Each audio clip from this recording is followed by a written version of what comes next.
What's up guys, this is Felix and this is going to be the start of a brand new series. Bought my second house at the age of 24. So as you guys might or might have not followed my last series where I bought my first fix and flip at the age of 23, I'm actually in the process of buying another fix and flip. So keep in mind, this is not the second real estate deal I've ever done. I started off in 2015 wholesaling houses and did a bunch of deals that way, and now I just started leveling up to doing fix and flips. I was a part of fix and flip projects, but I never actually had my name on the loan, had my name on the check when we actually cash out and run the project. So this deal is going to be a little bit different than the last deal, but in fact they're actually in the same city and they're just 2 miles away from each other. So what I'm going to be doing in this video is basically giving you guys all of the breakdown and show you guys where the deal is at this very moment, and then bring you from the buy of the house to the sell of the house and really show you what it takes to actually buy, fix, and resell a real estate deal. Because everybody's seen on my Instagram, on my YouTube, me making $59,694.58. Well, technically around $62,000 because escrow or my hard money company had some leftover money in escrow, but nobody really took or really seen what it took to get the deal done. Nobody's seen the blood, sweat, and tears into it when all the contractors flaked on me and I actually had to go in there with my bare hands and complete the project by myself with my business partner. So I have a business partner in on this. Me and him run all 3 businesses. He's not really too into the YouTube and online stuff that I do, but he did help me automate my flipping medical commodity business, and me and him actively look for properties and real estate projects together, and he is in on this deal. And we also might bring in a second partner. Now, like I said, this deal is in the same city as the last deal, so what I'm going to be showing you guys is a picture on screen of the actual house.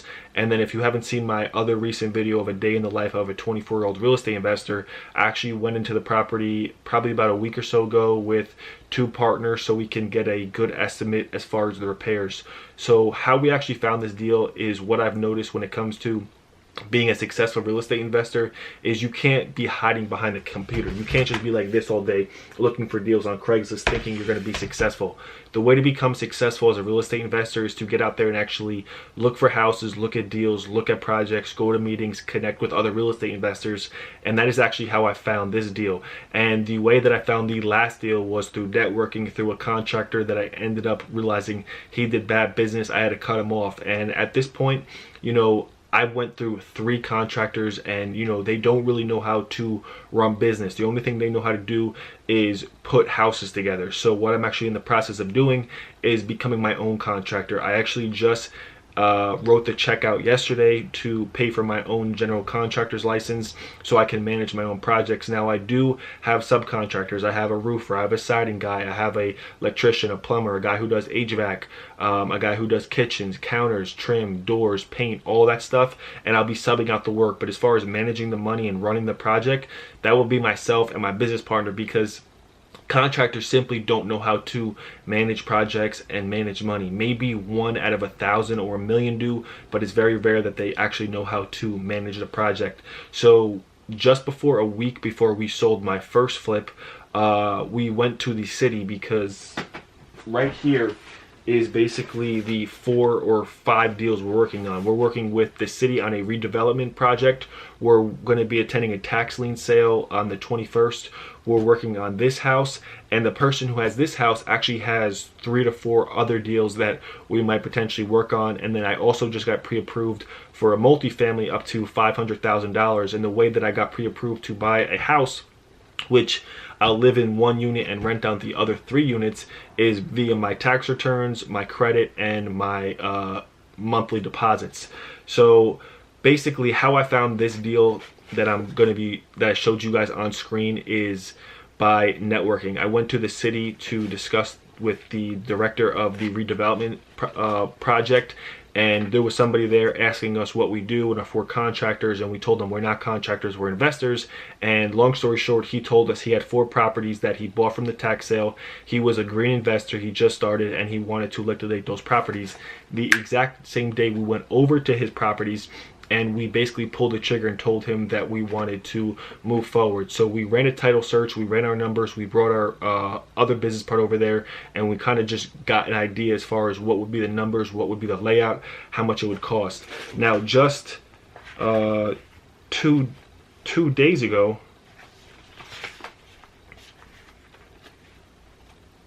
I signed a contract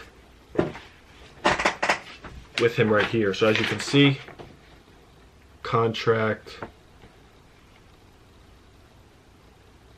it's not focusing, but this is the contract, and I'm not going to show too much to keep the information private, but I put it under contract for $62,486.89. Now, this very house has comparable sold in the area for $230, $250, $270, and I actually had an offer for $72,500. So if I wanted to, I could wholesale this property right now and make $10,000. But instead of doing that, I'm actually going to take this property, this opportunity, and fix it up, and then come 4 or 5 months down the road, make up to $100,000, because I'm buying this house for 62.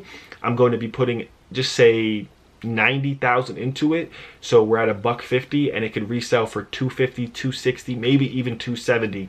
It has a really nice open layout concept on the first floor. There's a basement, there's an attic, and there is a driveway. So the last property that I just sold in that same area sold for 210. It was really small, it had no driveway, and it didn't really have the open floor plan that this one did. So there's a lot more potential with this one. And then, like I said, I'm working on 3 other projects and 3 other avenues of getting properties: a tax sale, buying a multifamily, and then working with this wholesaler, other wholesalers, and then just networking and continuing to grow my business. But the one thing that I've noticed that has allowed me to really skyrocket in real estate is having cash flow. It's literally impossible to build a business without cash flow. That is the make or break of a business. You can't work a business that to the potential that you want working a job. The only way to really elevate your business is to have cash flow coming in behind you to feed your business and to fund your business. And I was able to do that with my flipping medical commodity business. Literally just, well, technically it's Friday, but just yesterday I made over $1,000 in my flipping medical commodity business, and I used that to pay for these projects. I had to put a $2,000 EMD deposit to basically lock my position in this contract. I had to pay for a title search. I had to pay for an inspection for my hard money lender. And let me just explain that process as well, because I told my hard money lender about this deal. Basically, they said I have to put down, with closing costs, around $17,000, almost the exact same amount as the last deal. And with that, they will lend all the construction and 80% of the purchase price. So they're going to put up damn near all of it, and then they're going to fund the rest of the project in draws. You do a little bit, they pay you. You do a little bit, they pay you. And I already did a successful flip with this lender, so they know I mean business. They know I do good business, and they know I can get the project done. So that is an update of this property.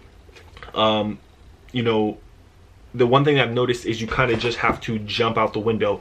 Obviously, I just cashed out. I got money liquid, and part of me just wants to hold on to the money, but a part of me knows that I need to push all my chips in, get out my comfort zone, and invest into the new deals. Even if it means I go, all my money's tied up again. If I got 3-4 properties in the works and I have cash flow coming in every month like I do, or every day like I do, then I'm going to be set up for the next 6 months down the road.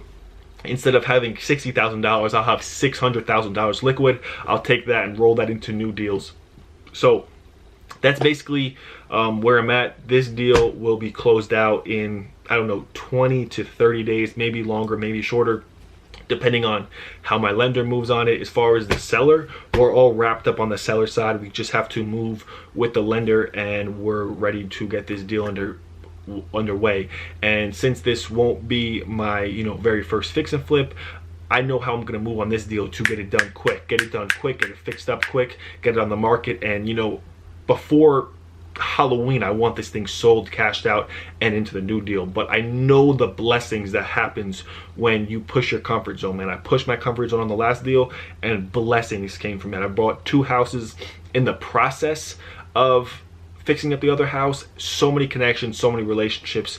So I know when I buy this deal, I only could imagine the blessings that will come from that. So that is the next thing I'm working on, and then maybe after this deal and a few more deals, then I'll go out and you know, splurge a little bit on a brand new car. But for now, gonna keep reinvesting the money, gonna keep flipping the money, gonna keep buying properties, and gonna keep hustling. Hope you guys enjoyed the video. See you guys later. Peace.